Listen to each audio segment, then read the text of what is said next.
Hare Krishna. So we continue, and I thought that since we're going to do it every day, since I'm going to do it every day, there are certain days, like for example, today is Ekadasi, right? So we have our 10th canto reading as overarching theme. We always do read 10th canto, but for example, today is Ekadashi. I wanted to read about today's Ekadashi. And tomorrow will be Dvadashi, Varaha Dvadashi, so we could read the pastime of Lord Varahadev. And then we have Nityananda Trayodashi, we can read about Lord Nityananda. And this will be a section of festivals, or, there will be a special playlist for Ekadashi, a playlist for the festival, appearance of Acharyas, disappearance days. I think it's a wonderful opportunity to honor all the days on our calendar like that, on the Vaishnava calendar, and get deeper to kind of, have our day-to-day life dedicated to honoring the Vaishnavas and the incarnations of the Lord on special days of the Lord like today. So let's dive into it, and today is Jaya Ekadasi, and we read about it, and that will be most probably it for today. Om Gyanatimirandasya Gyananjana Shalakaya Chakshurunmilidam Yena Tasmai Shri Gurave Namaha Mukam Karoti Vachalam Pangum Langayate Girim Yat Kripatamaham Vande Shri Guru Dinataranam Namo Vishnu Padaya Krishna Prishtaya Bhutale Srimati Bhaktivedanta Swami Nityanamine Namaste Saraswati Devi Gauravani Pracharine Nirvishesha Shunyavadi Pashitya Dashtarine Jai Shri Krishna Chaitanya Prabhu Nityananda Shri Advaita Gadadhara Shri Vasadi Gauram Bhakta Vrinda Hare Krishna Krishna Krishna Hare Hare Hare Rama Ram Ram Hare Hare. So let's see what today's Ekadashi is all about. The glories of Jaya Ekadashi, which occurs during the waxing moon in the month of January-February, is described in Bhavishya Uttara Purana in the conversation between Lord Krishna and Maharaj Yudhishthira. Once Maharaj Yudhishthira asked Lord Shri Krishna, O Lord Krishna, O original personality of Godhead, O Lord of the universe, Shri Krishna, you are the original cause of the four types of living entity, namely those who born from perspiration, those born from seeds, those born from egg, and those born from embryos. Srila Prabhupada often said, life comes from life, and there's four types of,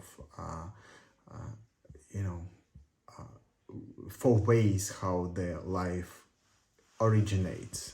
And those are seeds. We know seeds, obviously also plant growing from seeds. From egg, chicken comes from egg, snakes come from egg.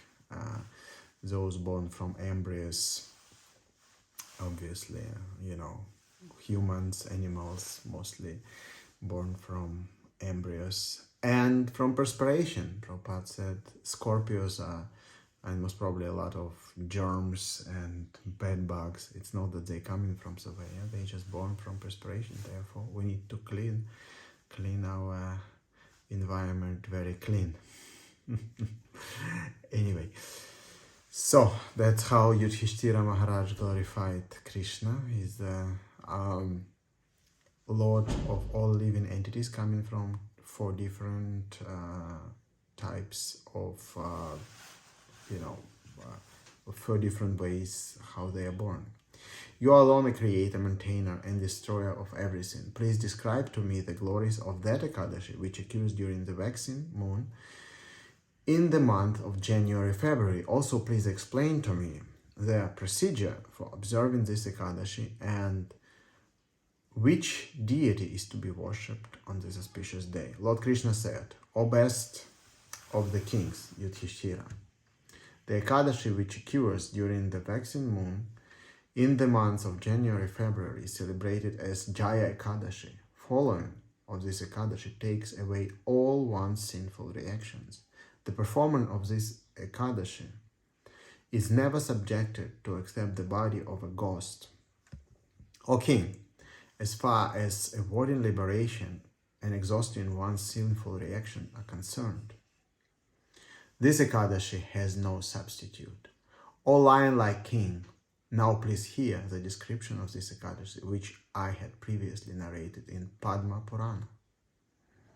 The demigods were living happily in the heavenly kingdom of Indra under his rule, in the Nandanakanana forest, which was filled with the fragrance of fully blossomed parijata flowers, and where the Apsaras freely enjoyed their lives. Indra also enjoyed various exchanges with the Apsaras. Once, Indra, in the pleasant mood, arranged a dance festival of 50 million Apsaras. It's a big dance festival. In that assembly, there was a Gandharva singer named Pushpadanta.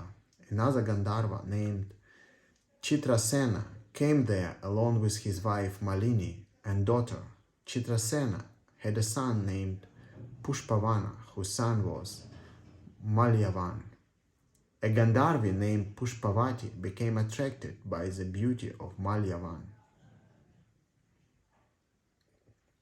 Being pierced by the sharp arrows of Cupid, the most beautiful Pushpavati tried various ways, such as gestures and glances, to bring Malyavan under her control. O king, what can I describe the splendid beauty of Pushpavati? Maybe how can I describe the splendid beauty of Pushpavati? She had beautiful arms which resembled the robes of Cupid. The beauty of her face resembled the beauty of the moon. She had broad eyes, ears decorated with earrings. Her neck defeated the beauty of the conch.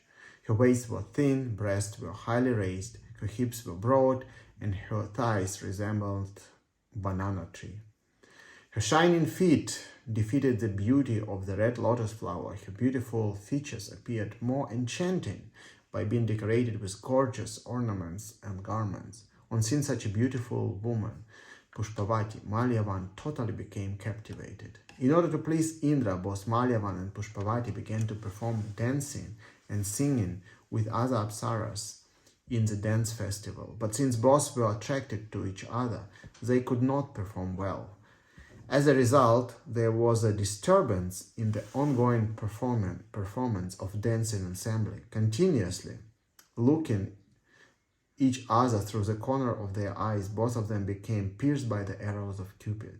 When Indra noticed the perpetual disturbance in the process of singing and dancing, he understood their mental condition. Due to constant disturbance in their performance, Indra felt insulted and cursed them as follows: "Both of you are fools and sinful.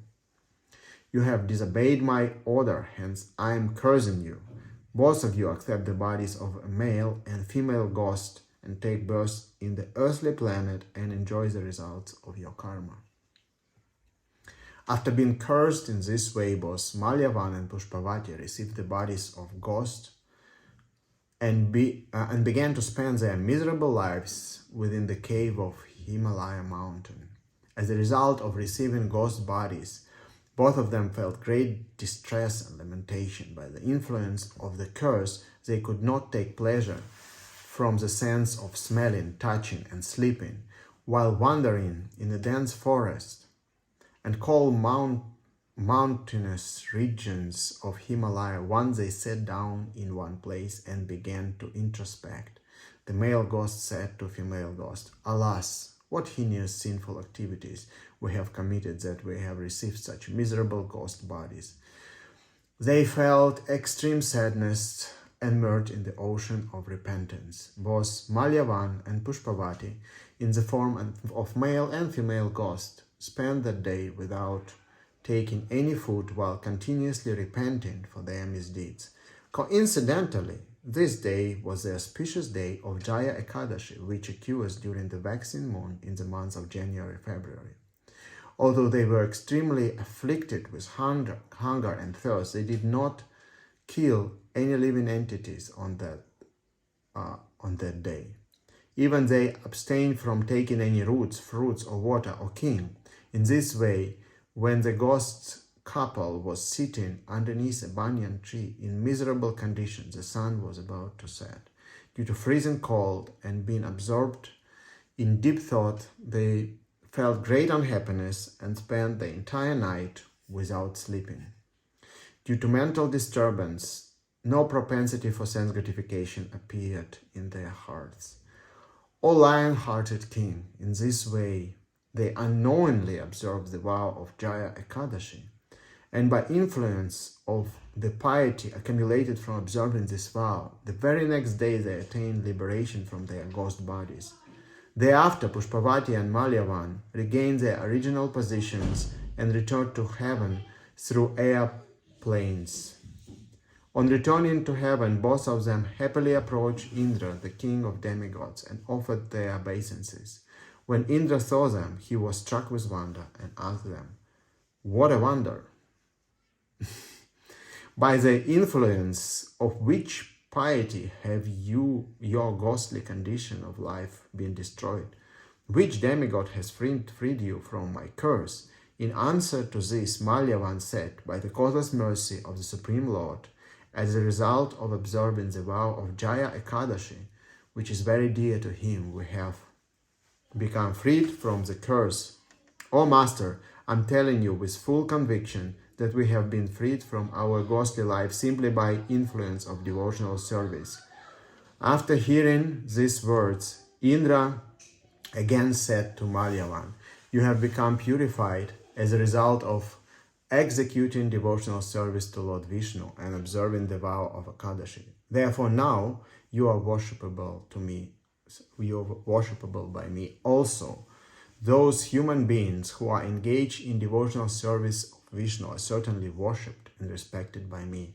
Thereafter, Pushpavati and Malyavan began to live happily in the heavenly planet. O King Yudhishthira, that is why one must observe the vow of Ekadashi. Observance of vow of Jaya Ekadashi takes away even the sin of killing a Brahman. The secondary fruit of observing this vow is that one automatically receives the piety of giving charity, performing sacrifice, and visiting holy places. If one properly follows the vow of this Ekadashi with faith and devotion, then he lives in Vaikuntha forever. Just by reading and hearing the glories of this Ekadashi, one can attain the results of Agnishtoma sacrifice. So this is the glories of Jaya Ekadashi, which is observed today. Of course, we don't aspire for the fruit of going to heavenly planet or getting liberated as, for example, in this particular story of Jaya Ekadashi, what happened to Pushpavati and Malyavan. As devotees, we just want to use it's a day of Vishnu, right? Ekadashi is very dear to Lord Krishna, and so we use this day to just increase hearing and chanting. And if we can do full fast, nirjal, night vigil, and all extra austerities with our body, we can, but if it stands on the way of our increased hearing, chanting, or performing devotional service or preaching, which is actually overriding principle of bhakti, then we could just eat non-grain Ekadashi prasadam as Srila Prabhupada always did, and it is wonderful, So it's not to discourage those devotees who could do more and very, find inspiration and find motivation to restrict their senses and free their senses to use them for Krishna's service is wonderful, but never do it if you cannot. Don't force yourself to do it, and within your mind you just craving and waiting when the Dvadashi comes that you could just eat, and your mind is completely disturbed. So if this is the case, then we can keep it simple. In any case, Hare Krishna, that's it for today. Srila Prabhupada ki Jai.